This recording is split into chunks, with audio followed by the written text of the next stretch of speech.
Hocus motherfucking Pocus. It's so bad. Why? It's a terrible fucking movie. Because all the teenage girls and their mother love watching it. I've seen the movie too many fucking times to count because of daycares. Same.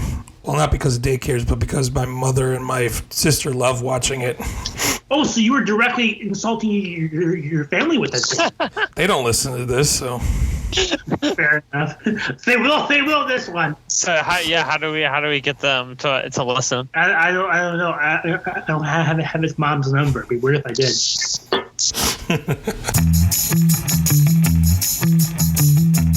Welcome to Idiot Block, a comedic podcast critiquing, discussing, and analyzing the media industry through reviews, debates, and historical deep dives. Hello, everybody. Welcome to an episode of Idiot Plot. I'm David Giannis. Joining me today, as always, are my co-hosts Alex Overdahl. I'm just here so I won't get fined.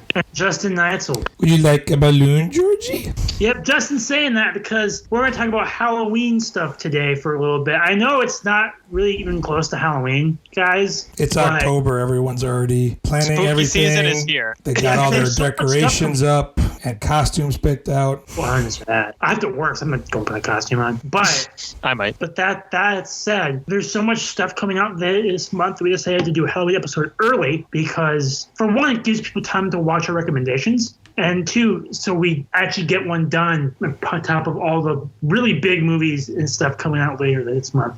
Maybe we'll do a more specific, spooky movie watch later. But for now, we're just going to be doing random Halloween talk.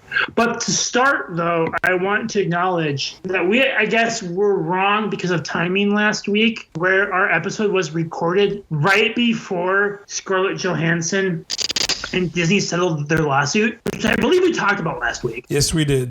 Quite in depth. And it settled it for an undisclosed amount of money that I think was something around like 50 mil or 40 mil. Yeah, that was the report anyway. Something like that. Which, I mean, we all expected her to make a ton of money from it. Well, we were right that they did settle it. Yeah, because Disney knew that they were wrong. Every PR move that they tried to make blew up in their face. It wasn't looking good for them. Other people didn't want to work with them anymore. Options were settle or be stupid. Yeah, and they're streaming. I mean, really, you're seeing it happen now. That the streaming strategies by most of the big companies are really starting to backfire. Disney's ended with lawsuits, and HBO Max is ending with all their movies kind of bombing. So they can't treat it that way anymore. And this was just further proof, like we talked about. Like that's last week too. That's coming to an end. I mean, to be fair, I mean, HBO said they were only going to do it for this year, so. Yeah, but they probably honestly should have only committed to half a year. Probably. Then went from there. Because like I just said, Venom made $90 million. Oh my fucking goodness. Insane. But also, I mean, it's a good thing, right? Those actually really theaters aren't dead. Yeah, it is, but I hate that it was Venom, yeah. But it's a good thing. I mean, it just shows, that Bond is just gonna spank everything that's come out so far. Bond, Alex, I think you said you looked to buy tickets and you're struggling to even find Saturday matinee seats. Yeah, for a single ticket. Yeah, wow. It's packed. Which is good. I mean that's like, let's cheer for theaters. Not you, Greg, but everyone else. Just kidding, Greg. We love you. Yeah, just kidding, Greg. Come on the podcast. We joke because we love you, okay? The invitation is still open to come on and talk to us about movies. Also, you can come to my wedding. Because we've heard you love movies, according to your Twitter handle. Have you guys seen the new Greg ad to the theaters with the Wizard of Oz reference? Yeah, you sent me that one, right? Yeah. I did. Oh, it's art. Oh, it's amazing. I will say, I finally went to like a movie tavern and I saw Shang-Chi, whatever the heck it's called. And like, that's like a nice bar. It's a nice bar. For a bar attached to a movie theater, it's nice. Anyway, so that's kind of our comments. Yes, we are aware that the case settled. We just, for bad timing, didn't have to re-record an entire episode because of it. Yeah, it dropped like 2 hours after we recorded. Yeah, so it sucks, but whatever. At least we weren't really saying that Disney was going to beat them in a lawsuit or something completely off base. Right. No, we kind of called it. We just were a little early on it. But anyway, I want to get us started. Before we talk about Halloween stuff, I want to talk about some more kind of recent stuff. I want to talk about this game that's getting more press than I think people expected, but I want to do my part. So a couple days ago, I bought Nickelodeon All-Star Brawl, which I'm sure to most people, probably you guys too, sounds stupid and ridiculous. What it is, it's Nickelodeon Smash Brothers clone, basically. But the gameplay, they strove to make it almost like the anti-Smash and fix a lot of the problems people have with Smash Brothers, which I love Smash Brothers. I played it a shit ton in college. And so for me, I was like, okay, this could be fun. It's a super polished, well-done platform fighter with some really bizarre character choices like Nigel Thornberry, Reptar, Powder Toast Man, of course, SpongeBob, Sandy, Patrick, Cat Dog. Like it's a solid fighting game. Cat Dog. It has no budget because there's no voice acting and no mistakes in the shows, but they clearly loved the brand and put as much effort as they could with the budget they had. Some characters' animations are super smooth, others are janky, but they tried to make a competitive fighting game based on Nickelodeon, and they were pretty successful. So I have to say, and people are complaining online, like there's no voice acting, there's no real reason to play it, like there's no budget, it looks cheap. Well, if you want it to be better, they have to buy this one, so they'll either update it to make it more polished, or the sequel will be the game you want. This is an instance where you have to vote with your wallet, and if you want that game to exist, you need to pay for this one, so they'll make that one. It sucks. That's the way it is. Any special moves or anything? All their special moves are based from the show. So they're all references. Okay, cool. Like SpongeBob, one of his attacks is the imagination rainbow. Imagination. And Patrick will turn into like the ice cream cone when he dies down. Cat Dog. Because I told you to. Cat Dog has Buff Dog in it. Vader Zim has Mini Moose as a move. I mean, probably the best one is Nigel Thornberry. His down special is like a Thanos snap flick, where he just like snaps his fingers and it like will send people flying. It's hilarious. There's tons of references. There's DLC coming out which supposedly leaked, and the DLC sounds insane too. Like we're getting Garfield, Squidward, Plankton, Mr. Krabs, Rocco, Tommy Pickles, which is a really weird choice in my opinion, because he's a literal toddler. But you gotta throw his poopy diaper as his special? I hope so. Honestly, if the Rugrats character, it should be Angelica, just so everyone can live their childhood dreams of beating the shit out of Angelica from Rugrats.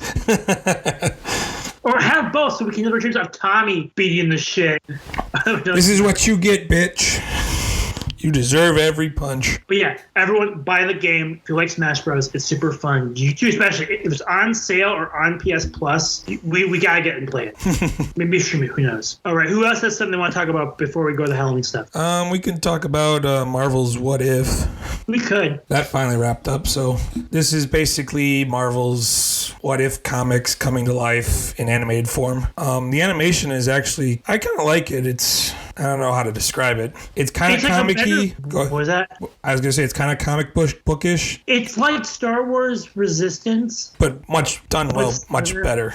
Yeah, the animation What If is actually pretty good for what it is. The show is pretty mixed in my opinion, but the finale is fantastic. Yeah. The only problem I had with the finale was they go to a other Earth or whatever, and it's Gamora's. He picks up Gamora, and you're like, I kind of want to see where this story came from, because it brings back all the other characters from other episodes to the finale. That was definitely a budget issue, because the only Lego set from this show is based on Iron Man armor that shows up for 15 seconds. Yeah, and that's kind of why I was like, I kind of want to see what happened in this universe, considering Iron Man's with Gamora melting the gauntlet, and he's got this rad-ass Hulkbuster suit, and I'm like, kind of want to see how this happened. It was a good show. The finale is super fantastic, minus whoever voices Ultron. Yeah. Like a lot of voice acting is pretty hit or miss with this show. I think we talked about it a lot in our DC cartoons one. Yeah. First couple episodes, wasn't sure how I felt about it. I liked the animation, but some of the stories were kind of like, where the hell are we going, guys? And then they just slowly got better and better. Alex, when are you watching? What am I watching? Well, I said, when are you watching? When am I watching Marvel's What If? Yeah. Never a clock.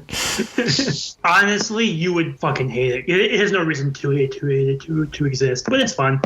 I do like the zombie one. The zombie one's great. The one where it shows Ultron winning. There's become a meme of it. Is pretty funny considering Thanos has the time stone. So all of a sudden, spoiler alert: in this episode, Thanos gets sliced in half, and all of a sudden he comes back as like, "Hello, Ultron. I've come here to bargain."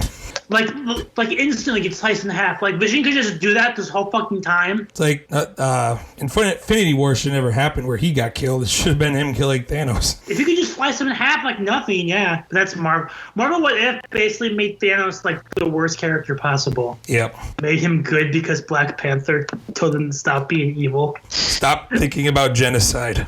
Okay, T'Challa. Damn, I never thought about it that way. you make some sense there. But he's still pushing for it the entire time. Well, yeah. You don't just get rid of those beliefs overnight. But I'd recommend What If to Marvel fans and absolutely nobody else. Yeah. Okay, Alex, do you have anything you want to share? Succession is back this week. No, not this week. It's soon, right? Or is it this week? It's next week, isn't it? Yeah. It's the 17th, right? Yep. So it's next week. Okay. Watch it.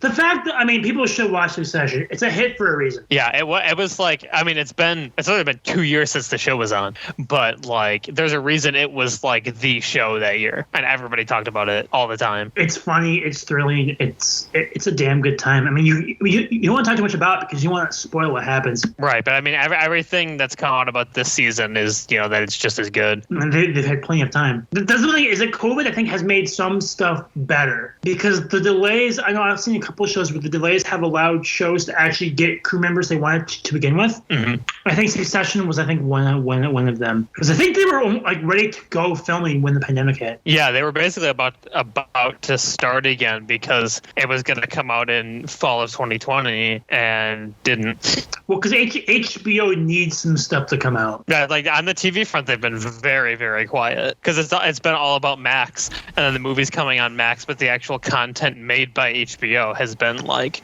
there's barely been any. They had Mayor of Easttown, which got some buzz. That's about the only thing I can think of. Just it's purely HBO and not a Max original. Right. But now HBO's just going to have a deluge of content pretty soon. Succession, House of the Dragon, eventually Barry and Righteous Gemstones. Yeah. Not Lovecraft Country. Have they canceled The Nevers yet? What? The Nevers? That Joss Whedon Victorian superhero one that Joss Whedon left. That's an HBO show? Yeah. How? Because it was Joss Whedon before he got canceled. It has not been canceled or renewed yet. Oh, so it's not coming back. That's good. I'm looking at these ratings. That's gonna get canceled.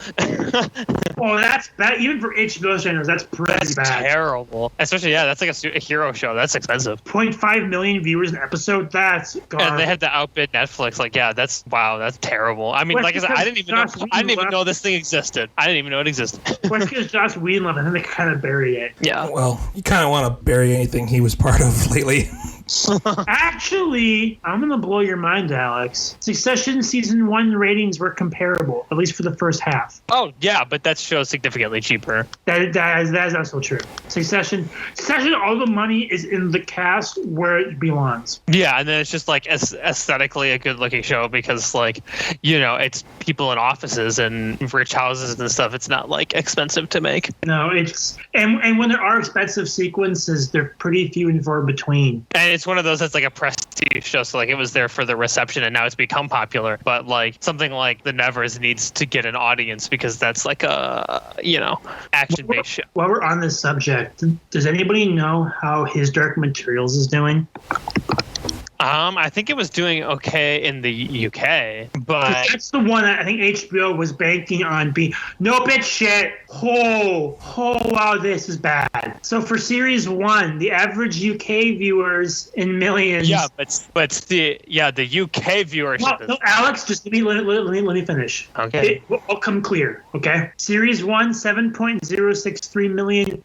US 0.0423 million for series 1. Series Series 2 average was 4.923 UK, 0.246 US. Holy shit, how does this show even exist still? Sorry to cut you off. I just wanted to do the full ratings of the US to show how bad it was. Because I was going to agree with you. But that's bad. Has it been renewed yet? I think I got 3 season order from the beginning, I thought. Yeah, but it got renewed and it's filming somehow. Yeah, but it's go ahead. It's not HBO's show. HBO doesn't produce it. It's BBC. So HBO just picks it up to show in the US, but it's produced by BBC. Is 4.9 million even good for UK ratings? Yeah, that's pretty good. Okay, that was the question I was gonna ask. Like, because for US, 0.246 is fucking dumpster fire, especially when the Nevers is getting double that. Here's why it's big in the UK. Tom Hooper directed a bunch of it. I'm surprised he's. Honestly, him going back to TV doesn't surprise me at all, I should say. Wait, it's before Cats. It's Tom Hooper before Cats. So he's probably still disappeared. You need to disappear after a movie like Cats. Why does the name Otto Bathurst sound familiar? What did he do? Why do I know that name? Oh, he's doing Halo. That's why. He's the director. Is that coming out soon, the Halo show? Maybe. Oh, it's right. They moved it to Paramount Plus from Showtime because they're not stupid. It says it's supposed to appear sometime in 2022. Didn't they film that like years ago, or did they just start filming? Because they've been talking about this one for a long time. They filmed like half of it pre-Rona and then shut down and then finished it like later. I think a lot of stuff did that. That had to be such a pain in the ass just for continuity. Well, especially the kids in it. I mean, they're gonna age quite a bit. Well, I think that's partially why they did his Dark Materials back-to-back seasons, is so Daphne Keane wouldn't grow too old, because she's like in that age where she's going to age really quickly pretty soon. Mm-hmm. And if you have a story that's supposed to take place like 6 months apart, you kind of have to film 6 months apart. Is Succession 10 episodes this time, Alex? Do you know? I don't. I would assume so. Because that's what it was before, right? Yeah. So typically HBO does 10, but they've done weird stuff with like Watchmen's 9, I think. I saw Charlie Murphy was in Halo, and for a second I got really excited. I thought it was Eddie Murphy's brother from the Chappelle Show, and I forgot he's dead. She's in Peaky Blinders apparently though, so you probably know who she is, Alex. Who is it? Charlie Murphy, not the dude from Chappelle Show. Is that show done yet? Peaky Blinders? No, it's taking like a super long gap, but there is another season coming and a movie ? There's been tons of shows that have the movie ? that never actually comes out. Like The Walking Dead. Those Rick movies are never coming out. I don't think so. Wait, actually they had a trailer for the first one recently, didn't they? I don't remember seeing that. Let me look this up. Sure it wasn't fan-made? No, I think it was like a legit one. We probably still looked fan-made because Walking Dead. I don't see anything for it. It's just... Who said the updates? All I see are updates on why it's delayed.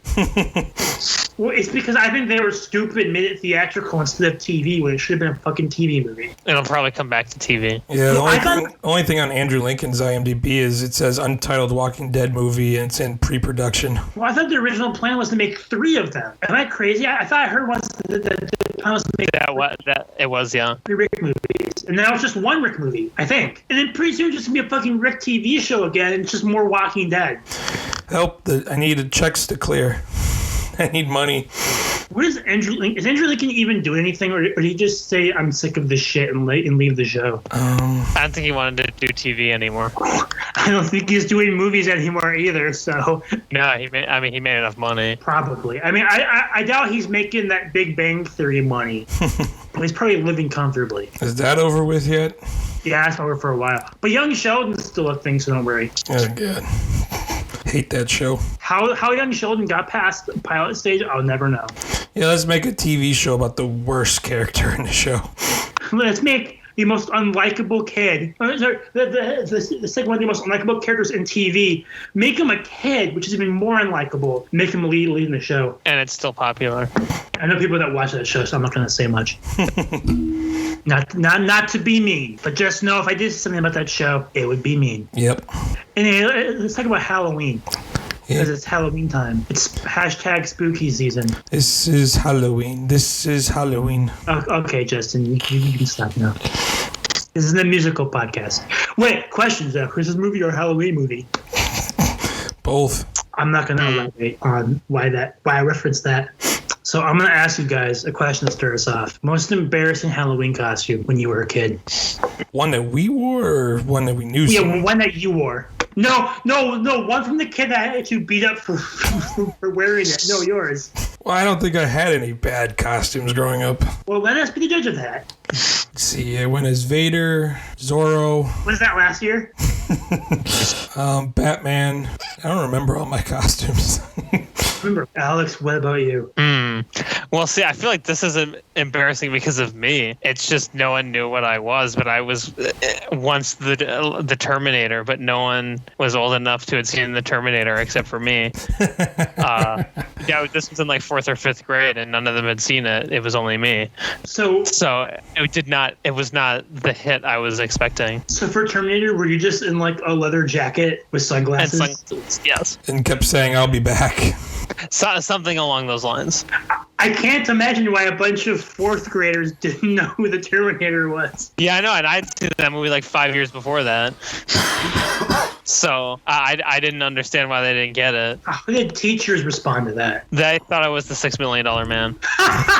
was that a red jumpsuit? Yeah. So they were. I don't think they knew what they were talking about either. Would you have Someone said that anyway. Did you have like robot paint or something? Well, no, I was the Terminator when he's Arnold, not when he's a robot. No, but there's some stuff where he has like I've seen costumes where they have like the robot eye. Right, but this was homemade. Okay.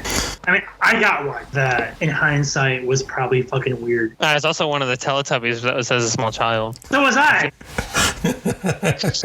I was the green one. Which one were you? The purple one. I think my cousin was the purple one. What's the green one's name? I don't know what the... I forget there is a green one. They have names? Yeah, purple one's Tinky Winky. Tinky Winky, Dipsy, Lala. I was Dipsy.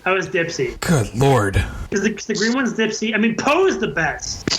I remember watching one episode of that show and I was like, no. How old were you? Well, I'm older than you guys, so 6 maybe or something. Yeah, see, I watched it when I was like really little, so. Yeah, when I didn't actually like understand what things were.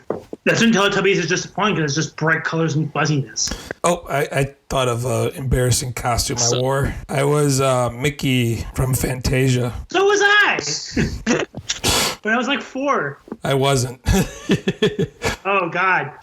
How old? Probably like 7 or 8. That's not horrible. No. See, my first one is I was Bullwinkle the Moose. No one knew who the fuck I was. So much of redneck kids wanting to pretend shoot me. However, you know what the best costume was? Shrek. Kicking down doors and shit. That's a terrifying costume, the Shrek. It was not pleasant to look at. No. Honestly, most of those costumes, because like at least I got the good ones, not the costumes that are like a mask of a character and then a T-shirt with a picture of said character on them. Well, at least it wasn't like when we were walking around Oshkosh and Jeff was like had his green and glowing bottle or whatever. And it was like bottle of Jack Daniels with green lights in it. Yeah. Pumps up lanterns. People got it somehow. Yeah, that was the cool part, was people actually got it. That's because they were drunk too.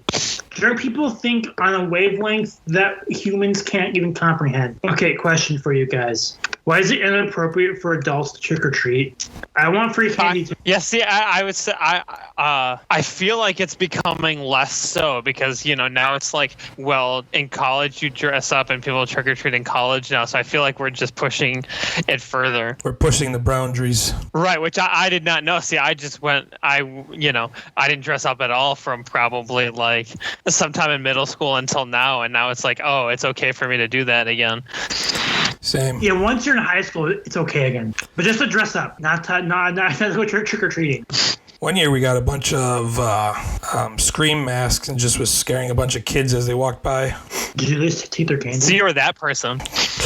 For a time. My coworkers had the idea of he wants to make a bunch of scrambled eggs. And just put a scoop in all the kids' bags that come to his house, which is the greatest idea I've ever heard. Just to see the reaction would be funny. Because I won't ruin the candy, I think. It might. That whole bag is gonna stink like eggs. That's true. I think it was more just the sheer hilarity of just going scoop, scoop, and then shutting the door. Can I offer you an egg in this trying time? As their mom screams from the background, "Did you say thank you?" I also want to give away. I want to be in a position where I can be the house that gives away king size candy bars, but I want to make the kids earn it. Having like the scariest shit outside my house.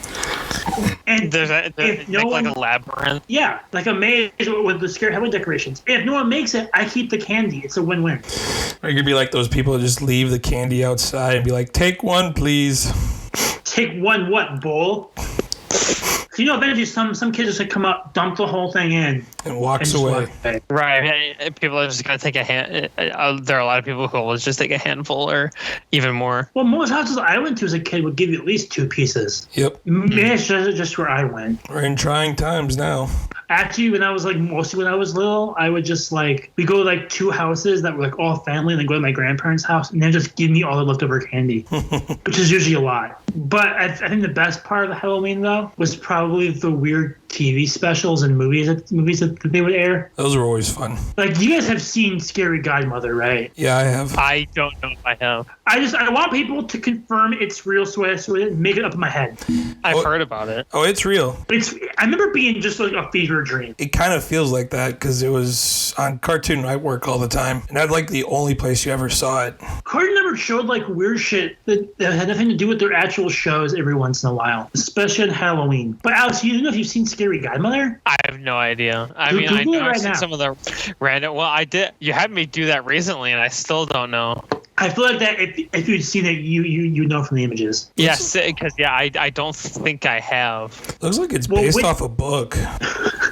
Is it the Necronomicon thing? Is fucking scary. Okay, Alex, so what specials do you remember then? I mean, obviously I know the Great Pumpkin. It's the Great Pumpkin, Charlie Brown. Are you ready for a hot take? You hate it? That you don't like it? I just think it's overrated. As a hater of joy. Not a hater of joy. That shit's boring as hell. At least for a little kid, it's boring as hell. It's definitely not as good as the Thanksgiving or Christmas Charlie Brown specials. I do enjoy it, but it's certainly not at the level of those 2 masterpieces, which I will accept no slander about. Like, I won't slander those ones, but I will slander spending 10 minutes of Linus just sitting in a fucking pumpkin patch. But I got a rock. That bit's good. That and the very surreal, kind of terrifying Snoopy Red Baron part. Yes, that's great. That's the reason to watch it. As a kid, I hated because I didn't quite comprehend what was happening. Why the screen? I didn't understand why the screen was flashing different colors as gunshots went off.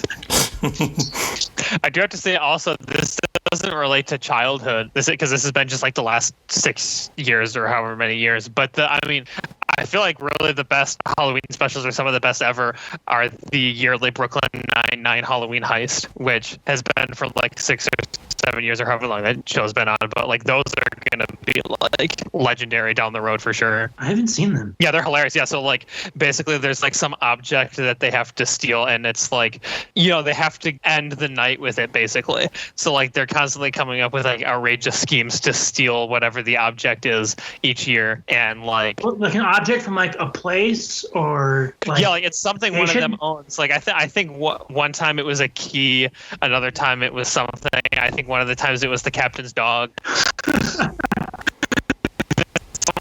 The night with this thing, and they're always like pulling off elaborate schemes to steal it without other people looking, because of course if they know they have it, then they're just going to take it from them. And every year is like a different heist. It's like a continuity kind of. Yeah, and like each year someone else wins, or like it'll go back to this person, but like they always switch it up, and it always gets more ridiculous. That's funny. I always like the Office ones. Those are also really good, especially the one that you have to Google because it got banned.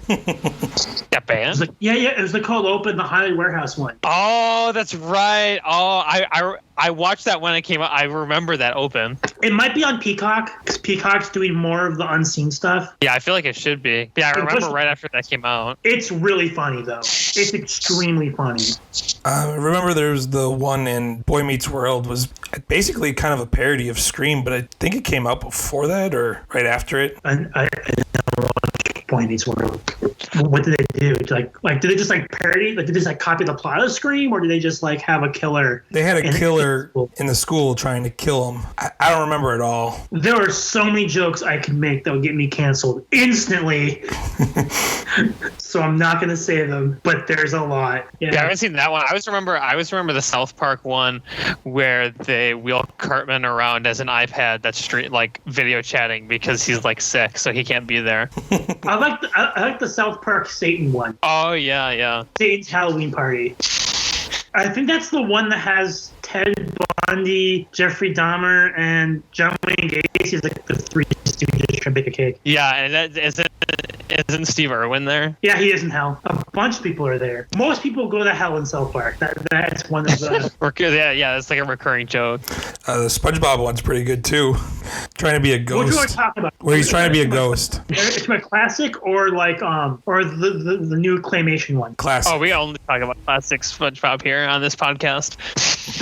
That's what I thought. That's the correct answer. I haven't seen any of the new stuff, so... It's not bad, but it's not the original one. Because the original one, was that 3 segments or 2? Because there was the one where he tries to scare people as the ghost, right? Right, that was the one I was thinking of. In the second segment, though, that's the snail one, where SpongeBob becomes like a snail. Yeah, that one's creepy, too. Or goes full David Copperfield. Maybe they're scared of your pink hat. That's my brain, Patrick. Oh. Ah!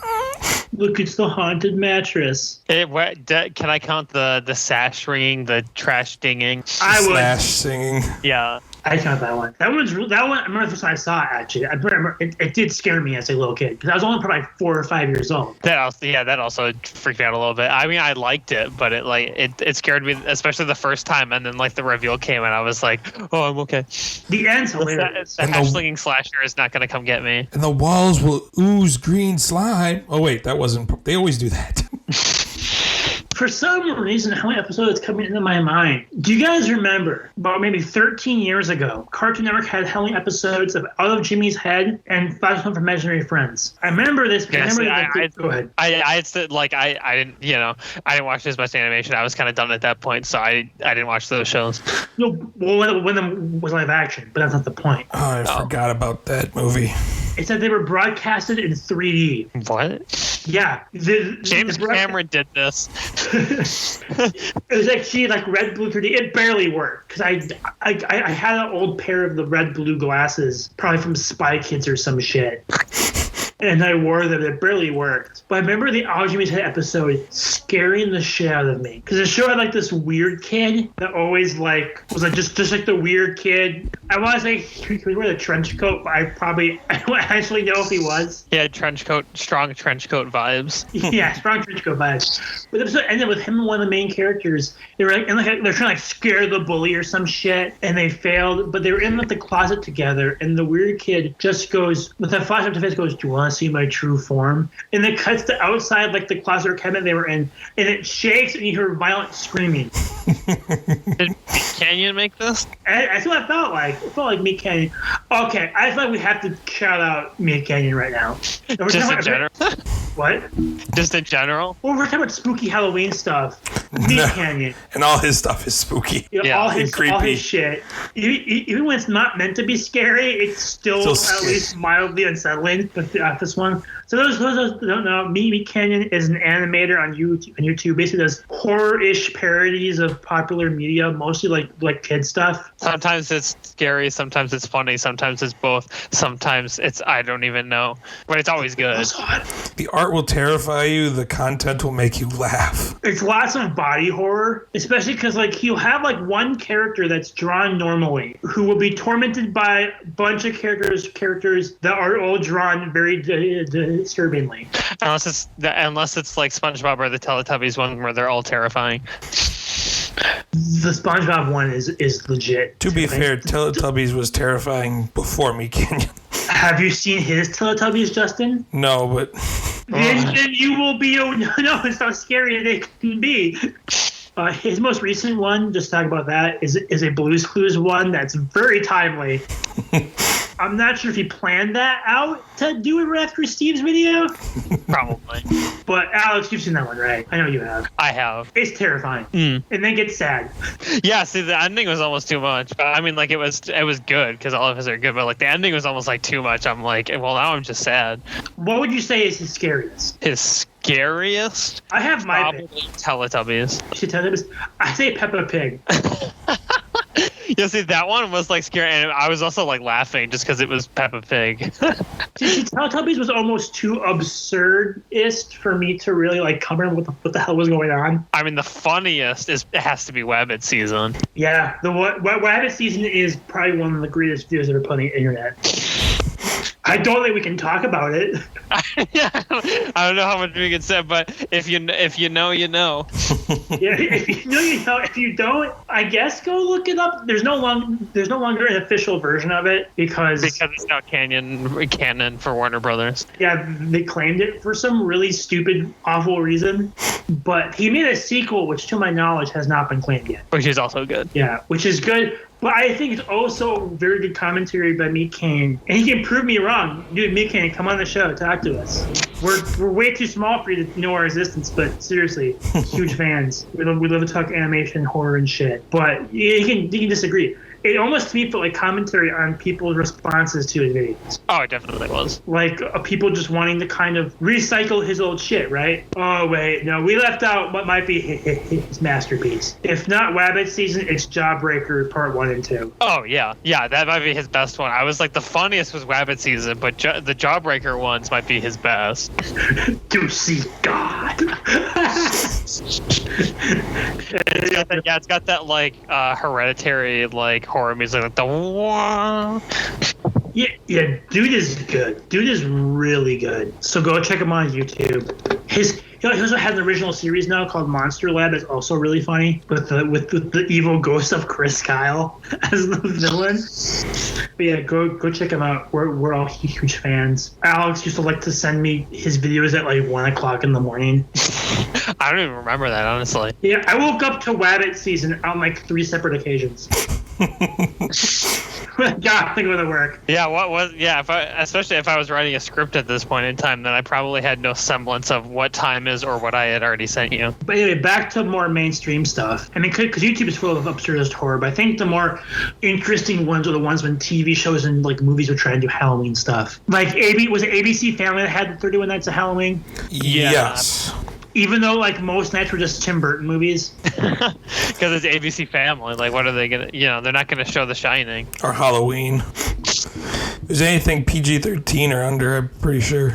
Pretty sure Scooby-Doo was one of them. Hey now. Hey, Scooby-Doo is a cinematic masterpiece. Criterion, release it. I expect a booklet with an essay on the rise and fall of Scrappy-Doo. Yeah, I mean, that's the greatest tragedy of our time. God, that movie's freaking awful. It's so ugly. It's better than Scooby-Doo 2. I disagree. Really? I think Scooby-Doo 2 is a far superior movie. Because Scooby-Doo 2 actually feels like a Scooby-Doo. Well, the gang's Have you seen the scene of Shaggy as a woman? I could see the cartoon doing that more so than a well of souls and pot jokes and weird sexual overtones. Because it's James Gunn fucking with them until he realized, oh shit, they actually want to make this. He made so much money trolling Warner. It's actually amazing. See, I'd much rather watch the animated ones like Zombie Island. That one's great. Zombie Island still holds up. It still is a great movie. I'm pretty sure I've seen it. It's been a long time, but I know I've seen it. It's the cat people one. Yeah, see, it's been too long to even remember. And the zombie one. I feel like you would. Well, no shit, Justin. But I feel like if you would remember it, me saying cat people would be enough for you to jog your memory. Because that's the part that's burned in my brain is the fucking cat people. Because yeah, when I think cat people, I just think of cats, which is also a horror. Yeah, that's it. But Scooby-Doo Zombie Island should have been released theatrically, in my opinion. That movie's awesome. And I think it's like, isn't it, Justin? Tell me between pretty wrong, but isn't that one kind of like the plot of Scooby-Doo 1, 2, like the live action movie? movie? Aren't they separated at the beginning? Yes, but they didn't separate over an argument. They separated over, like, doing different jobs. Like, Velma's got the bookstore. Which makes more sense than how the fucking movie did it. Yeah. Like, they just went their separate ways, it seemed like. And then they got back together. So who's going to bring up the Halloween movie most likely to be seen on ABC Family? I think you just did. Are you ready to offend some people? Of course. Focus, motherfucking focus. It's so bad. Why? It's a terrible fucking movie. Because all the teenage girls and their mother love watching it. I've seen the movie too many fucking times to count because of daycares. Same.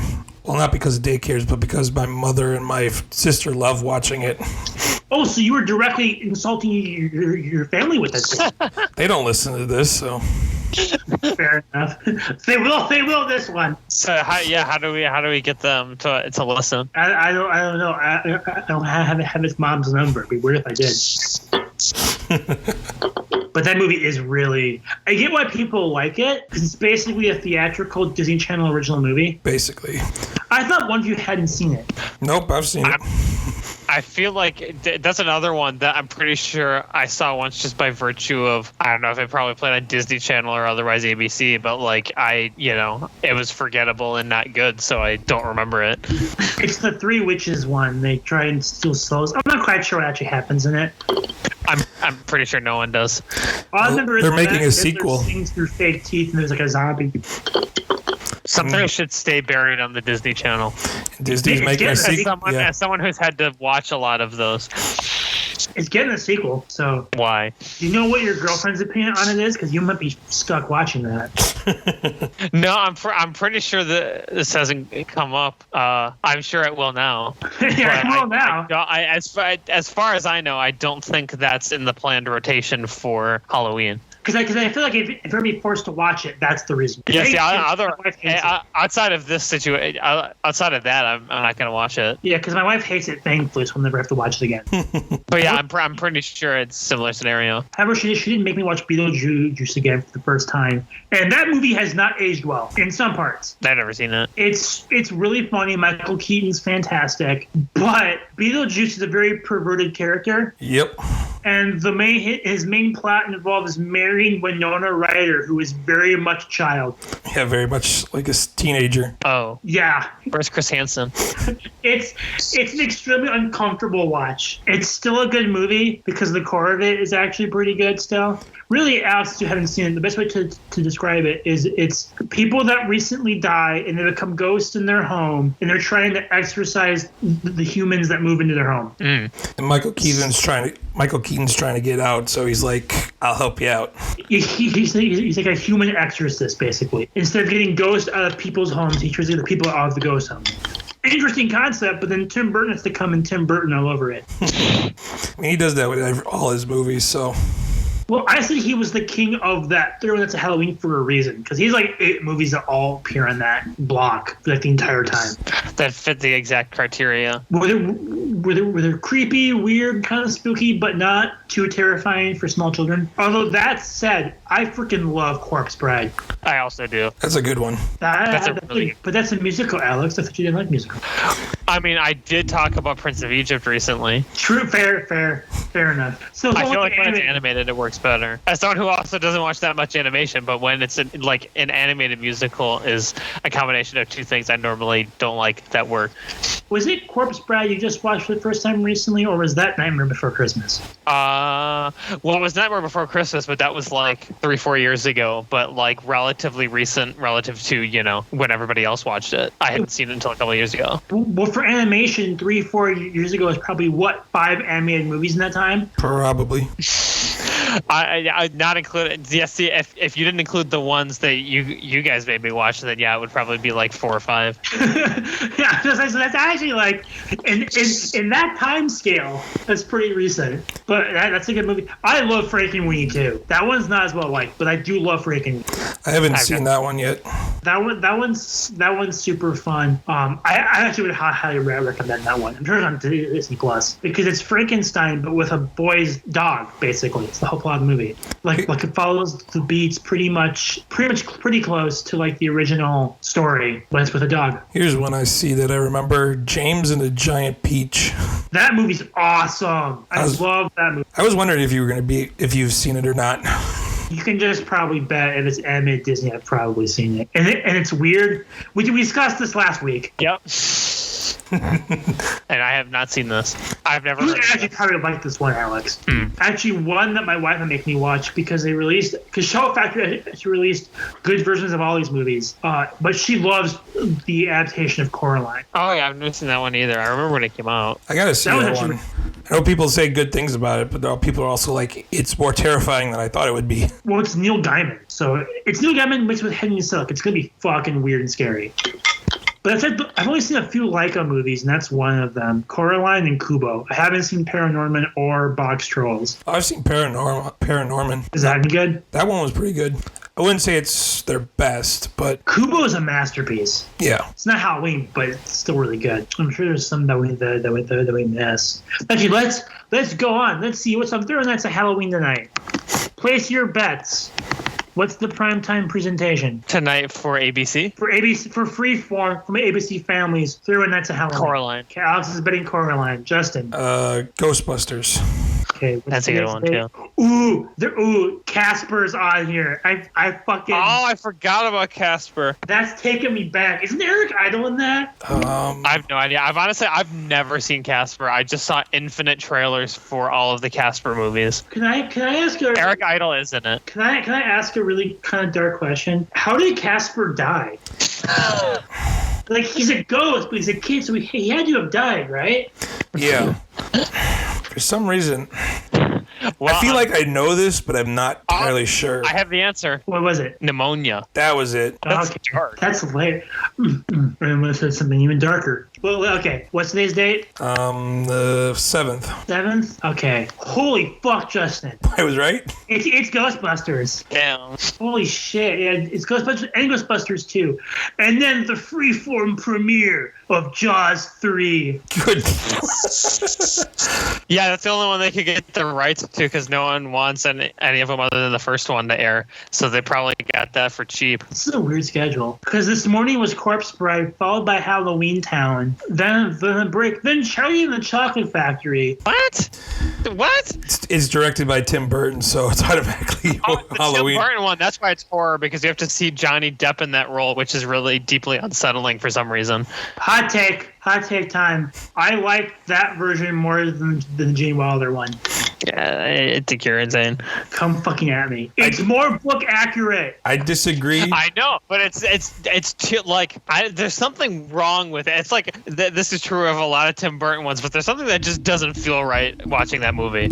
It's like unsettles me. It's supposed to. No, not in the right way. I'm like, there's something wrong with this movie. Something feels like Uncanny Valley, but not in the right way. Like, not just in the Candy Factory parts, like just all of it. Well, I disagree with you. I prefer the original. I don't hate Tim Burton's interpretation of it. I guess to me, it's just more, I find the Gene Wilder one to just be incredibly boring for the vast majority of it. I feel like so that's slow. I don't particularly love either movie, I will say. I will agree. It's awfully slow until they get to the Chocolate Factory in the original. I'd also rather watch Gene Wilder. Like, I feel like he's like really good in that role, but I don't particularly love either movie. They're okay. I saw the Tim Burton one in theaters. I did too. I don't know why, but I did. I don't know, because it shut you up. That's what my parents probably did. Jokes on you, Ovidal. They did get the rights to the other Jaws movies as well. What? How is ABC Family going to show the original Jaws? It's not Freeform. Oh, right. Yeah. How is Freeform going to show it? Yeah, they're going to have to cut like half that movie. What time is it, Justin? 4:35. What? Or Somehow. Oh, wait. Reminder, that movie is PG. oh wait, no, this one's appearing at 10:30, 11:30 in the morning. And that's why. Because it's at night, it's in Safe Harbor. But right after that it has Jaws 2, and then at 4:05 it's got Alien, and then after that it's Aliens. God damn, that's a stacked line. Holy shit. Honestly, I can't imagine the freeform cut version of Alien. Like, I can't imagine watching a cut version of Alien. Especially one with ad breaks, right? Yeah, but like that one, like, worse than Jaws, because like Jaws was somehow rated PG. Like, the Alien's a lot more violent, and same with Aliens. Like, Aliens has all like the acid stuff. Like, how are you gonna show the queen? That thing is like the nastiest thing I've ever seen. That sequence is just cut out. Nasty. They can show a lot more on cable TV than I think they like to admit they can. Well, they just don't. Right, I feel like traditionally, like, they've treated Freeform like it's broadcast TV. They have. You are correct. Sometimes. Yeah, cable, technically, it's like advertiser pressure, because technically cable can show whatever they want. Which they usually do past like 10 p.m. Like you watch FX past 10 p.m. Like see you watch like the second showing of Always Sunny or something like that. The swears are unbelievable. Yeah, and that's when the Americans would air, and like a few other of their shows, they would air really late. So then, yeah, that would have a bunch of stuff like that aired at like 10 Eastern. So they're like, we don't have to worry about the kids stumbling across this channel at this time. Right. On a schedule that I actually really like, and that's the two Addams Family movies from the 90s. I've seen that. I don't remember anything about them, but I know I've seen them. They're actually really fun. I remember thinking they were very well cast. Yeah, Raul Julia, Angelica Houston. Like, they got the characters right. I remember from watching the animated series of it. Christopher Witt as Uncle Fester is pretty great. Lots of garbage on the schedule. Why does Jaws 3 premiere before Jaws 1 and 2? Build up hype. I don't know. Why is Mrs. Doubtfire on here? That's a prime time showing. Doesn't really. Maybe it's because, remember, there was that YouTube video that was Mrs. Doubtfire cut as a horror trailer, which was really, really great. Hook is on here too. Don't do it, David. We already had this argument. Do what? Speak the truth? If you spoke the truth, you'd talk about how fucking good it is. When did you watch it? As a child, where my memory of it will stay. Yeah, that's what I thought. Why is Pirates of the Caribbean on Stranger Tides on here? Never Up World, when you can become depressed Robin Williams like the rest of us. It's not your fault. Also Matilda, which I do like Matilda a lot. Yeah. The Chokey is pretty terrifying. Chokey. Have you seen Matilda, Alex? I have not. You might actually. Dan DeVito directed it. I feel like that's enough to get your interest. My only problem with that movie is him doing the voiceover as well. Yeah, he is really present. Men in Black. I guess that counts as Halloween movie. Yeah, it's close enough to fill the schedule. Can you tell us why little Tiffany had to die? Maleficent, which is garbage. Scary how bad it is. Well, here's a movie that's scary how bad it is. Cowboys and Aliens. It's just there's a lot of garbage on here. And a lot of it's like the same stuff repeated over and over again. The Huntsman, The Winter Wars. Oh, here we go. Here's my favorite Halloween movie, X-Men First Class. What? Yeah. Scary how far the series fell after that. The Perfect Storm. Okay. They're just making shit up at this point. Shrek and Shrek 2. Shrek is scary good. The 2016 Ghostbusters. That movie's terrifying. That one, yeah, that's the layup one. They're just showing the Shrek Halloween special. What is that? I find it funny that, oddly enough, Shrek 3 is not on here, but Shrek Forever After is. I think HBO has Shrek 3 rights right now. Oh, really? Also, I think like I've never seen 4. I saw 3 and was disappointed, but don't people say 4 is better than 3? I think I do. Yeah, 3 was awful. I think 4 it was a disgrace to our savior Shrek. See, I think 4 is worse only because it's the alternate universe storyline, which even when it came out, I thought was a cliche. Fair. It's only been run further into the ground. Thanks, Marvel. Thanks, Marvel. Yeah, well, I meant more fucking with timelines and shit. Oh, yeah. Which creates an alternate branch, which then you can make a TV show from. But wait, and so on. Puss in Boots was fat. It's all that shit. it'll still probably be better than whatever movie Illumination makes with Shrek, though. True. Do you know what Cartoon Network needs to show for this Halloween, though? I would love this had a marathon session of Courage the Cowardly Dog. Oh, yeah, that's scary. Return the slab. That's some spooky shit. Like, most of this freeform stuff is just like, it's not like bad movies or bad content. Disappointed they don't have like Wallace and Gromit Curse of the Were-Rabbit. Hey now. Curse of the Were-Rabbit's pretty amazing. I know, I'm disappointed they don't have it. Well, I thought you said disappointed that they only have that. Oh, like, no, hey, I didn't see it on the list. it's got to be airing somewhere for Halloween. Because I think I saw that like on Halloween or close to it, like a drive-in. Because I wanted to be Wallace for Halloween, but like most things, there was no Wallace kid Halloween costume. Because why the hell would there be? Stupid kid. Curse of the Were-Rabbit. Not Cure the Were-Rabbit. Curse of the Were-Rabbit. Alex, you've seen that one, right? I actually have not seen any Wallace and Gromit. You're missing out. I know. What? Now, this is one of the ones we've talked about watching, so that will get fixed in time. I feel like that's got to be our Halloween movie now. Well, I mean, I meant, that'll take care of itself. Oh, you mean with Sam? Yes. Well, fucking better. At this point, it's a really good movie. I know it probably looks really stupid, but honestly, I would watch maybe some of the shorts before it. That's just my opinion. I gotta do that. I believe they're on Amazon Prime. They're on Amazon Prime, and The Wrong Trousers is brilliant with the scariest penguin ever. Yeah, Wallace and Gromit not airing on TV this year. What the hell? Boo! It's not on any streaming thing. What the hell are they doing? Depriving kids of great show. So they can watch Hotel Transylvania for like the 50th time. And Hotel Transylvania 2 and Hotel Transylvania 3. And 4. So the fourth one, they effed up and they didn't put it on its release date. All 3 fans are very upset. So all of Adam Sandler's family?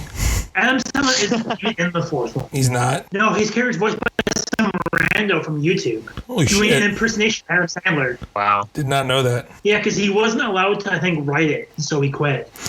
Anyone ever see Alvin and the Chipmunks meet Frankenstein or the Wolfman? Oh, yes, I did. I believe I have. Every year. The Wolfman one is actually kind of freaky. That one's scary. Which one becomes the Wolfman, that one? It's the fat one, the green one, right? Yeah. Which one's his name? Simon? No, Theodore. Theodore, yeah. I was going to say Dewey, but I'm like, oh, wrong triplets. It's not even right here because Dewey's the blue one. Louie's the green one. Get good. I hate that I know that. I shouldn't know that. Over the Chipmunks, they actually had some good stuff in that era, I hate to admit. Like, have you guys heard their TV show theme song? Yeah. It slaps. Yeah, I mean, I watched some of the show, if I remember right. I think you're on Cartoon Network for like at least a little bit. Yeah. I look up Hotel Transylvania 4. No, Sony did not forget to release the movie. They should have. Well, because I think they sold to Amazon. Yeah, it's where it's at to premiere in January. Because Sony's weird. Because Sony is claiming that they are supporting theaters and want to support movie theaters while they're silently and very quietly selling a lot of their movies, especially animated ones, to streaming services. Like, I think at least 3 of their films. Maybe the animated market's not very good for during this pandemic. Because they sold Mitchell's versus the Machines, which is fantastic. And I think Wish Dragon was theirs too. But although Transylvania 4 was going to bomb, because nobody wants that. You didn't even want the second or third one.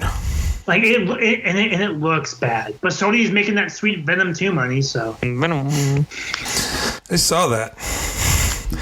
Yeah, we can talk about it, I think, pretty soon after I see it, so we actually have a conversation. It's not you going, hey, it's shit. It's both of us going, hey, it's shit. And me going, this is why I'm not going to watch it. It's basically the first movie, just slightly different. It's got Woody Harrelson in it instead of Riz Ahmed, one of the worst performances I've ever seen anyone give, because he's really bad. I'm surprised that's not on any of the Halloween ones. Venom's kind of spooky, at least for TV cable standards. If they have the perfect storm on there. I'm sure we'll see some Ghost Rider, Spirit of Vengeance, some Blade. Yeah, but it's got to be like, what, the third Blade that's PG-13 or something? I don't, honestly, I've never seen Blade. I think the third one's the bad one. Second one's the Del Toro one that everyone forgets is a Del Toro movie. Because it actually came out.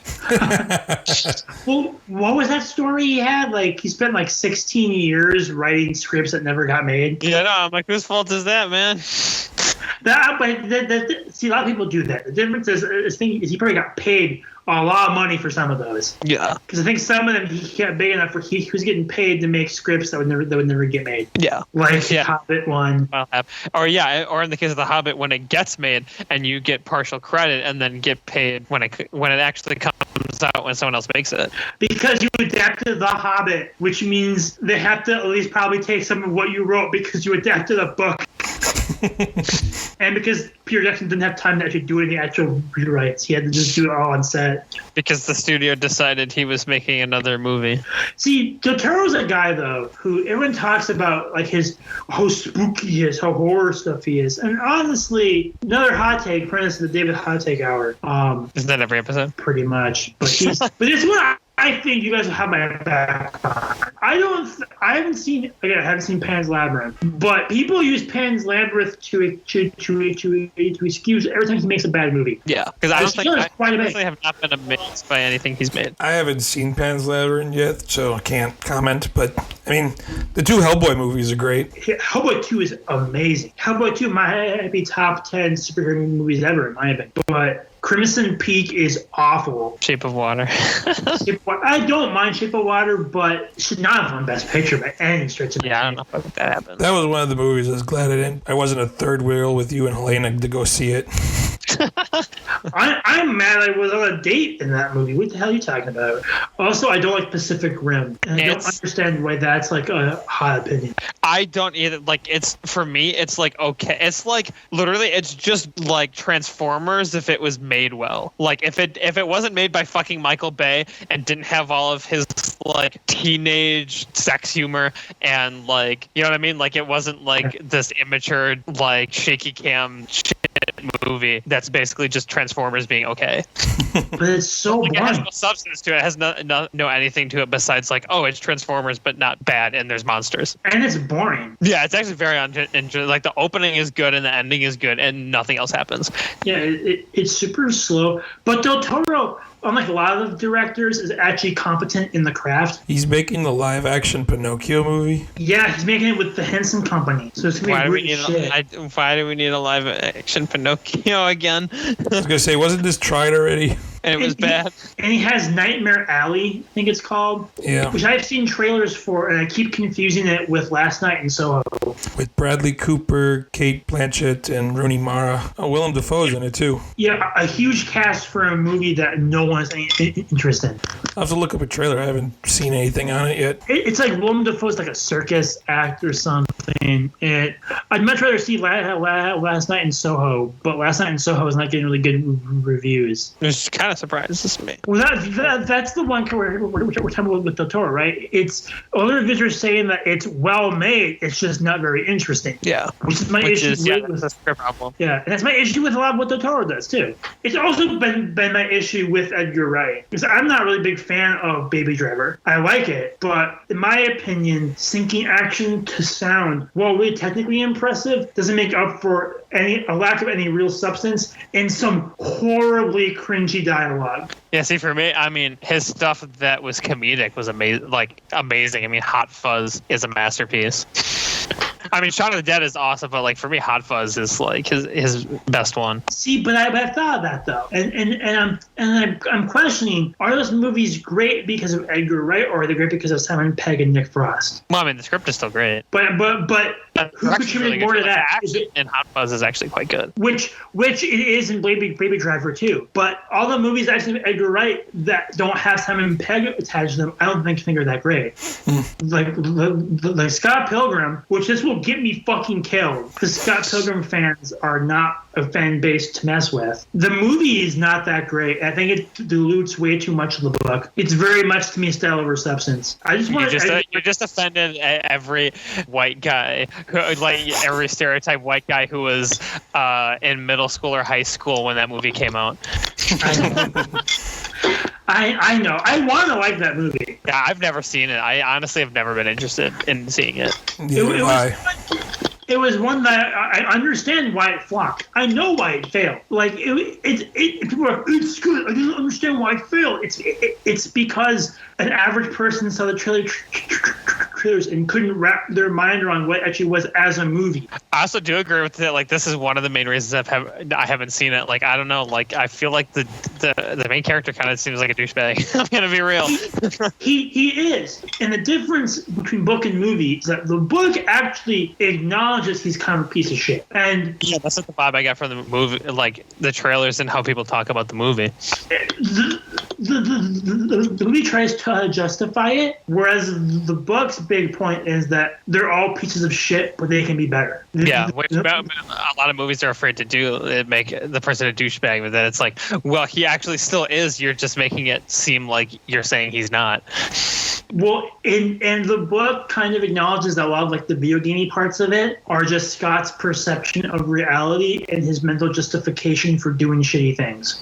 The only thing I really remember from the trailer was Chris Evans was talking to Michael Cera's character. It's like, oh, you're going to have to fight all her exes. And I'm like, that it? I'm like, don't care. It is an interesting story, but it's too diluted. And not necessarily in its plot. He actually gets like a lot of the plot in for a 2-hour movie. It's more of the themes get lost. Which is the one thing you should keep above anything else. Well, for some reason, they decided to make this movie before the last book came out, which resulted... At least the last book came out. That's true. That's fair. I can't help myself. But if they would have waited a year, that probably could have been a better movie. Because they had to reshoot the whole last act, basically, because they had completely different ending. And then when the fans saw it in test screenings, they lost their minds. So they go, oh shit, I guess you better reshoot it so it's like the book. Which I've said before on here, I'm not always a believer in being a slave to the source material, but I at least expect the themes and point to be the same. Yeah, I agree with that, because it's like, if you like, then why are you making it, right? Like, if you're not sticking to like what it's the core of what it's about, like you can make as many changes as you want if they're good to me, but it's like if you don't keep the core of what it is, then it's like, then why did you pick this one? And don't change anything just to subvert expectations.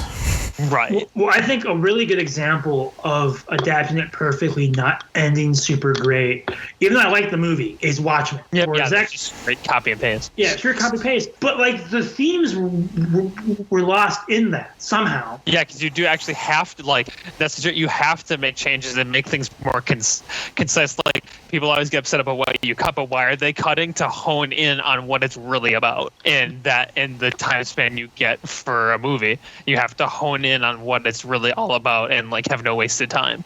And that's why Watchmen took so long to make, was because they spent all that time trying to figure out, how can we do this? How can because I think the assumption was they couldn't do the plot 1-to-1, so they have to at least try and get it somewhat close thematically. Yeah. But there are other ones too. We're not talking about Halloween shit anymore, but who cares? We got a whole month. That's true. It's spooky season, not a spooky day. To think of some other Halloween stuff to talk about and do. Even though, I mean, there's some, even horror adaptations too, right? Like everyone talks about how much Stephen King hates Stanley Kubrick's The Shining. Oh yeah. First off, right. Like Kubrick was right. Yeah. Like, first off, amazing movie that captures the spirit of it, but then also like the changes, I mean, work really well for the movie. And let's be real, like that was one that was made at such a level that everybody remembers the movie and not the book.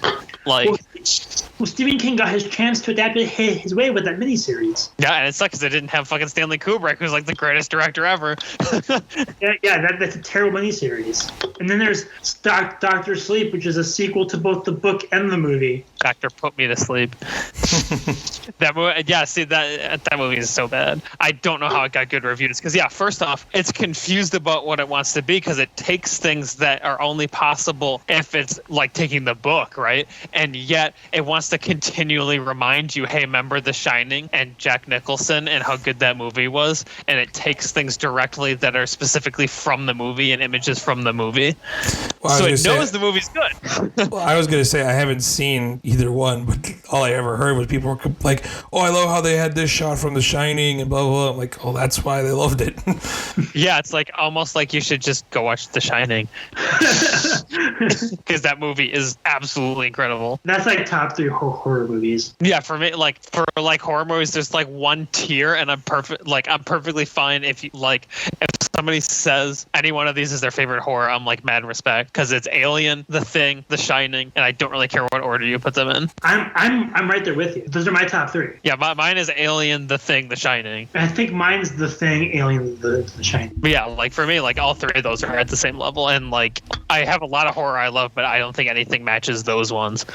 I don't think you watch much horror, Justin, do you? No, but I do have Aliens, and I bought The Shining, so I have to watch those too. Do it. It's really good. Because there's a lot of bad horror, but like the ones that do it well, like these ones that have like strong characters and themes and like something it's actually saying and using horror to do that is like amazing. Like watch The Thing. It'll scare you shitless. But watch it. Actually, does Silence of the Lambs count as horror? Yeah. See, I'm like, I feel like for most people it does. For me, like mentally, that's in like a whole different category for me. But most people would, because that's obviously an all-time movie. Is that more suspense than? Yeah, because that's horror. That's definitely top tier. Right, because I'm like, that's like, it has horror to it, but yeah, I do think of more like the suspense and like detective elements of it when I think of it. But it's almost unfair to call a horror movie, because it's like when you compare, it's like when that guy always brings up Dark Knight with superhero movies.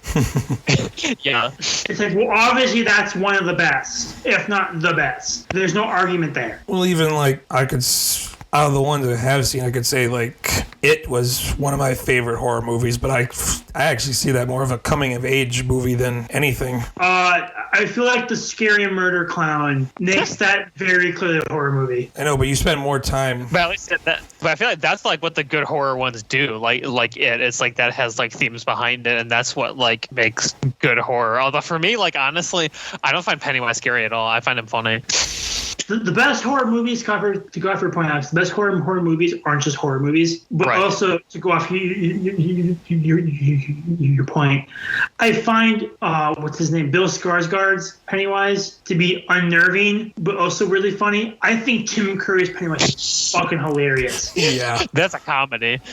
I don't like people, myself included, think that the It miniseries is terrifying. I think it's hysterical. Well, I know, like, yeah, those people can't tell me that Tim Curry is scary. You put somewhere to can, they bring them out. And that movie's specific spider, the giant spider scene, that thing is so terrible looking. I'm still not gonna watch. I'm still not gonna look at that thing. I was actually scared the entire It 2 that they were gonna do the spider, and then they didn't. He's like a weird crab head, and I'm like, I've been horrified this whole movie, waiting for that part, like it's gonna be some Shelob thing, and he's just like a crab head. Crab people.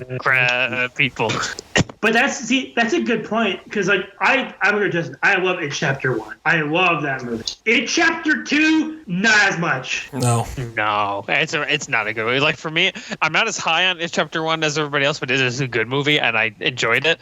2 is like the more you sit on it, like the worse it gets, because that's specifically that second act is garbage. Yeah, it's like a 3-hour movie. Why is it 3 hours? It has no business. It should be shorter than the first one. Well, they have to add all the scenes with the kids again, with the horrible CGI de-aging. Yeah. It's literally just like a Halloween house for the whole second act.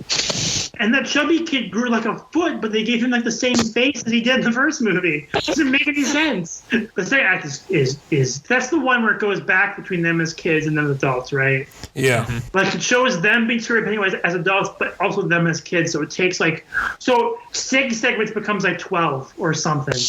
Yeah, you really didn't need to. If you were going to do that, you should have got them to let you do 1 and 2 back to back or whatever, and then wove them together as one movie. Or just that probably would have been good, honestly, because they got too much time to think about too. They did. That's honestly probably what happened. Is one was almost too successful because that made a shit ton of money. Did it chapter 1? No, it didn't break a bill. Because Joker's the first art film to break a billion at the box office. But I think it came close. Yeah. Like, it made more money than anyone thought it was going to make. And yeah, it is like, oh, how do we make, like, the idea that, oh, we have to make it bigger and better for 2, and that bigger and better equals longer when it doesn't need to be, apparently. And then you just overstuff this thing.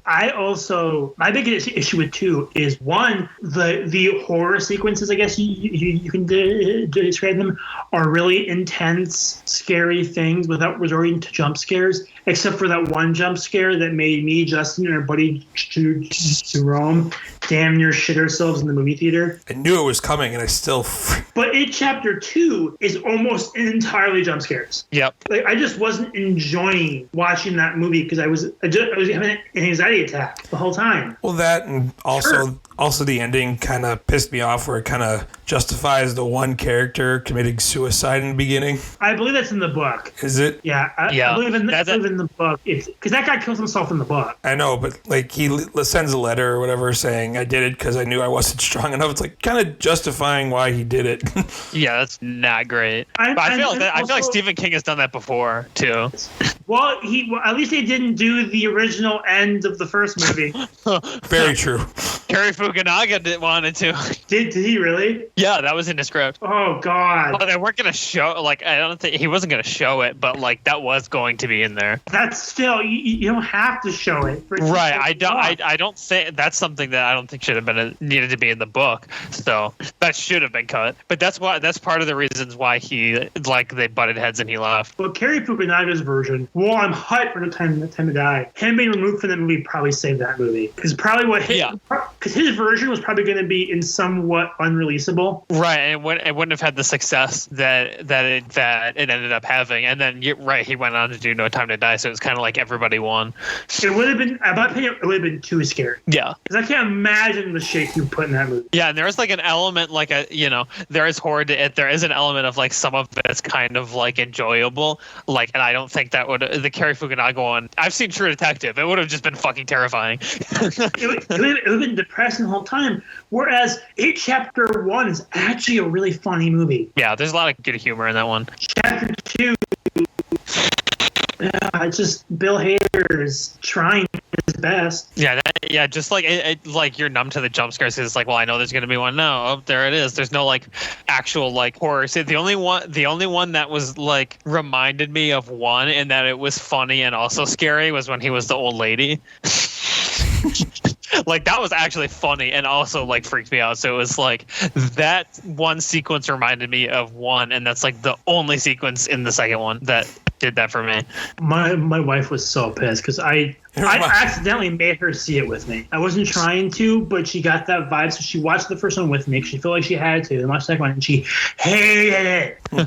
Like, I hated every second of it, and I've paid for it quite a bit. But I think what's important, though, because I'm looking at box office right now, Chapter 1 made about $700 million, and Chapter 2 only brought in $430 million, $470 million, which is still quite a bit of money for a $7 million budget, but it's a little over half of the first one. Right, and it was front heavy. Like the opening weekend was very big for Chapter 2. I think it came down to it just wasn't that good, which is sad because it should be really good, but it's like almost like Chapter 1 was too successful, and they tried way too hard to imitate it rather than do a sequel. Because they were smart. Which does bring out the point, even though it's like finishing the book, like how bad most horror sequels are is an interesting point. Well, yeah, I mean, especially, I haven't seen Quiet Place Part 2 yet. I want to. I just missed out on it because of COVID stuff. I'm just not having a chance. Even though I'm not really interested in Quiet Place Part 2, because I don't see really the point. But to me... Especially when one already wasn't good. Come at me. Oh, is it your turn now for me to beat on you? Yeah, because like it's an interesting concept, but like that movie has like every painful, dumb character horror trope in it just to make the horror actually happen. The characters in that movie are some of the dumbest I've seen in a horror movie, which says a lot. It's technically well made, which is a shame, and the concept is interesting, but almost everything happens because these characters who have somehow survived years are morons. Did John Krasinski write it? Yep. I believe so. because he's a good director. It's really well directed, but I agree with you. Especially like the nail scene is so I'm triggered. I like paused the movie when I saw that. I was so annoyed because that stuff drives me nuts. Like I love really great horror, but the stuff like that where it's just people being stupid that creates everything is like, how in the world? But to me, A Quiet Place Part 2 isn't even the most recent example. To me, like the one where I'm like, why does it exist? Isn't even out yet, and that's Don't Breathe 2. I also did not like the first one, but I know you did, but regardless of that, like having a second one that's centered on him as the main character, knowing what we know about him from the first one is honestly just fucked up. Like that's honestly just really fucked up. Yeah, it's wrong. He's like a hero now. Yeah, you can't do that. That's really bad. Turkey baster. That's your hero, apparently. You know, he adopts a daughter. Yeah, that's just fucked up. Is it out yet? Yeah, it already came out. What? When did that happen? Oh, this was like a month ago. Came out in August. More. I didn't even see any listens for it. What the hell? That thing came with a whimper. Holy shit. Yeah, fuck. No one saw this shit. Still made some money somehow. Yeah, because it probably cost like $3. I had no budget. See, I did like Don't Breathe. Come at me. I copy my Quiet Place argument, paste for Don't Breathe. But it makes more sense for Don't Breathe in the context of the story. Yeah, but there gets to the point, right, where like the stupidness is like too much. But they're in somebody else's house, which makes sense to do stupid shit. And Don't Breathe, and Quiet Place, they're in their own fucking house. Right, that one is dumber. I'm just saying, like when it's at the way those things happen, like you know what I mean. Some mistakes make sense, especially early on, but then like it gets to the point where the characters are making mistakes because you can tell that they can't think of another way to create the tension. That's true. It was just like okay, like I didn't strongly dislike Don't Breathe. It was okay. It was like, nor did I like it. It was kind of somewhere in between. A Quiet Place I straight up just don't like. I just think it's bad. I want to do one more thing with. I want to do one more acknowledgement that Helena wants me to acknowledge. I will say though, for all this though, foreign horror movies are way better at being scary and having themes than American movies. Well, I feel like that's too general because there are ones that traditionally did, and then U.S. horror had a really shitty early 2000s period, and then now you have a lot more that are theme driven. Well, you look like in 2006, Korea had The Host, which is phenomenal. Memories of Murder, if that counts. I don't know. That's like Silence of the Lambs, isn't it? Yeah, that's one in the same category. Yeah, it's kind of ish. Everyone talks about House and how amazing House is. I don't want to see it because I heard it's just might be the scariest movie ever. But everyone talks about that one. Even like now with stuff like Squid Game, which is incredible. Like that's I finished it, but it's a must watch. I will say that I do think there's something that foreign movies do with horror that I think sometimes the U.S. is lacking, because the U.S. will get a really good horror movie, even like in the old days with Halloween, Nightmare on Elm Street, and Friday the 13th. They'll get like a good horror movie and they will beat it to death with sequels. Yeah. Or like The Conjuring, where it just basically spun off in several different series. What the hell are they doing with those that? Are shit. I don't know. I think independent horror is really good, but like studio horror is pretty bad. Is The Conjuring in the same universe as Insidious? Because they'll start the same actors. I think so. So? Question mark? Because isn't Patrick Wilson in both? I'm sorry, Patrick Stewart. Yeah, he's like fucking Nick Fury or whatever. Because he did a lot of just random horror movies. I'm like, is this part of at this point? I don't know. Is this part of the Conjuring universe, or did they just also want to cast Patrick Wilson as generic horror dad? Because there's The Conjuring, isn't Annabelle part of those? And there's like fucking 3 of those. Yeah. And I think like The Nun, isn't that part of that? Yeah, I think so. Yeah. La Llorona, that's a part of it. My Sharona, whatever the hell it's called. Like, what the hell are they doing with those? I'm so confused by that universe. I don't know if they know. Well, it seems to me like they're doing what Cloverfield tried to do. Yeah, where they're loosely tied together, but they're like isolated stories. Well, movies had nothing to do with the shared universe until the studio just decided halfway through production that this is now a movie in the Conjuring universe. Yeah, that's what Cloverfield did. I haven't seen the OG Cloverfield, but I really like 10 Cloverfield Lane. They have a list of how to watch the Conjuring universe. Is there like a watch list, like a set like chronology? Yeah, and how Yeah, in the order of the history or whatever. It's like The Nun, Annabelle Creation, Annabelle, The Conjuring, Annabelle Comes Home, The Curse of La Riona or whatever, The Conjuring 2, The Conjuring, The Devil Made Me Do It. I feel like you made some of those up. Sounds like it, doesn't it? Like those were all real movies, and they all made like a bunch of money too. That's the weird thing. People will just they'll go on at night and watch them because they want something spooky. By spooky, I mean excessive jump scares and demons, and then go home. I guess that proves that the Insidious movies aren't a part of it. I think you're right. I think they're. It's just that they both start Patrick Wilson and confuse the fuck out of everyone.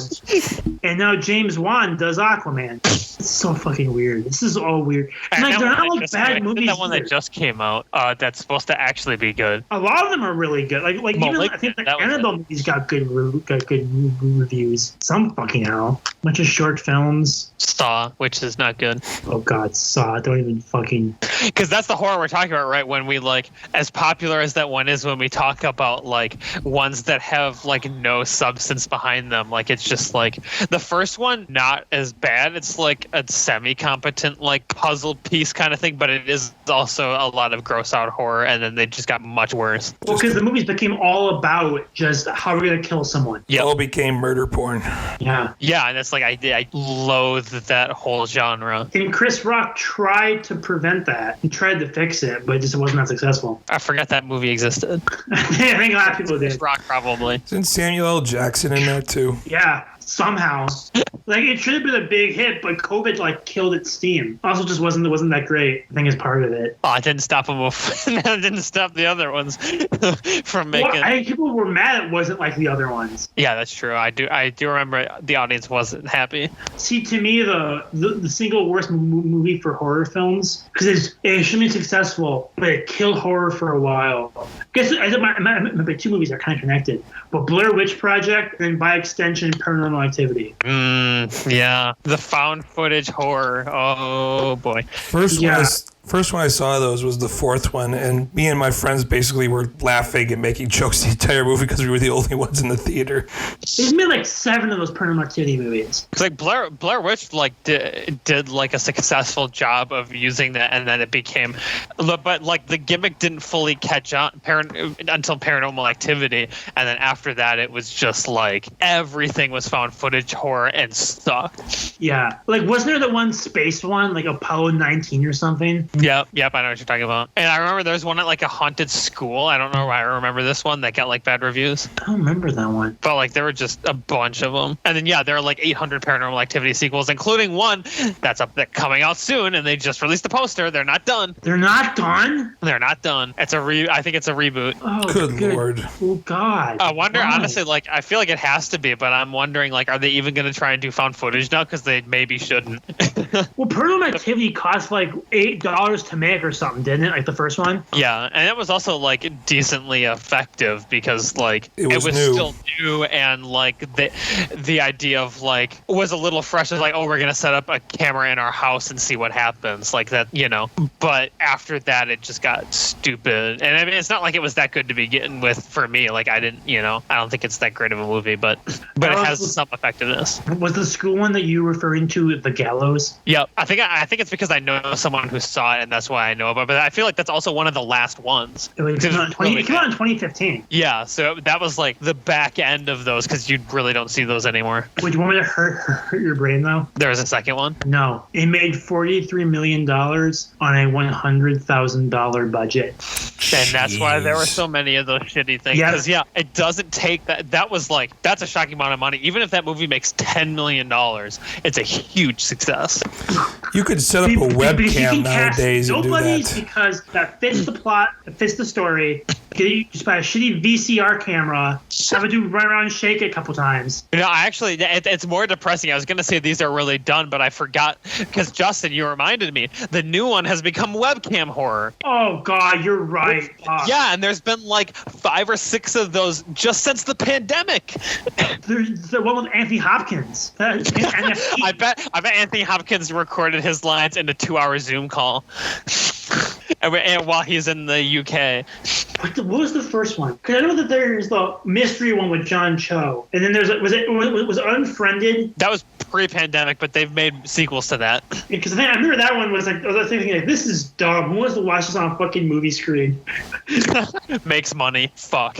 I know, right? Like, well, the first Paranormal Activity had to make. That's like one of the most, like, as far as difference between budget and box office, one of the most successful movies ever. Because for a while the first Mad Max was that winner. I think Paranormal Activity still took it because it's right, because Paranormal Activity cost $15,000 to make, but $215,000 for post-production. And it made almost $200 million. Yeah, so if not for that post-production budget, it would probably be by far the most profitable movie ever. Yeah. So you count Blair Witch Project, which I'm going to look at that quick.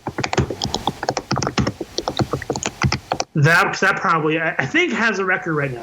Let's see. Maybe, it's $200,000 to $500,000 on a budget, which is probably, I think, mostly post-production again, for a box office total of $248.6 million. I think we owned a VHS copy of that my dad never opened because he got it as a gift. They made Blair Witch sequels? Yeah, there's that one that just came out. I remember that one as like a reboot, but I didn't know there was another sequel between them. Well, Blair Witch 2 was not found footage. Oh, interesting. Wasn't there one called The Vitch or whatever? Oh, that's not found footage. That's Robert Eggers' first movie, the guy who did like The Lighthouse. Oh, okay. Wait, what movie? The Vitch, or The Vitch, which also is like the one that helps start Anna Taylor-Joy being in everything. She isn't everything. Because that was her like big breakout one. It should have been Ralph Ineson's. Goddammit, I love him. He is really good. He's the guy who I see him and I'm like, I don't remember his name, but I like him. He's a good actor. I will say I did love the marketing for the newest Blair Witch movie. That the fact that it was being marketed for like over a year as a different movie. Yeah. And they have this bigger deal that it's actually a Blair Witch movie. That to me was genius. I do like when they do that kind of thing. And then the movie sucked. It is funny when they try and make it something different when you know what it is. Like what Kojima did with Metal Gear Solid 5. It's like, dude, we fucking know that's Metal Gear. You can stop calling it something else. That for like a year. Like, dude, we know what that is. How many other characters have a mullet? And then I didn't realize that Blair Witch was written by Adam Wingard. That guy's actually good. Yeah. I mean, he made 2 garbage movies with Blair Witch and then Death Note. But then he made Godzilla vs. Kong, which fucking slaps. Yeah, that was great. That is interesting. I just do a final point before we wrap this up. It is interesting to see the indie horror directors that go on to make like big budget great movies. Yeah, like James Wan is the obvious one because I mean Saw was like a short film he made after college with Carrie Elwes. Yeah, didn't James Gunn start in horror as well? Yeah. Yeah, that's right. He did. I feel like that's happening with Robert Eggers right now. If he chooses to get super big, I don't know if he will go that route. Because he'll keep like control. He won't do like as big as like James Wan and do like giant studio stuff. But like the Northman is pretty like relatively expensive. I just feel like he can not. I feel like he can have a successful career and not do the big license shit that a lot of them do. Yeah. But seeing them make Anna Taylor-Joy fans very happy. And we were talking for a very long time, so we're going to wrap this up. Our spooky season episode, at least the start of it. Happy Halloween if we don't talk about this again. Spooky, scary skeletons. Censors on your spines. Anyway, next week is probably Bond. Next week is Bond. I'm sure we're all going to be seeing Bond, so get excited for that. We're excited for No Time to Die. But thank you so much for listening to us ramble about random shit that wasn't even Halloween half the time. For Alex and Justin, thank you guys for listening. We'll see you the next time. Thanks for listening to Idiot Plot. You can find us on Spotify, Anchor FM, Google Podcasts, and YouTube. Be sure to subscribe and hit the bell to get a notification every time we drop a new episode. Also, follow us on Facebook and Letterbox. The links are in the description.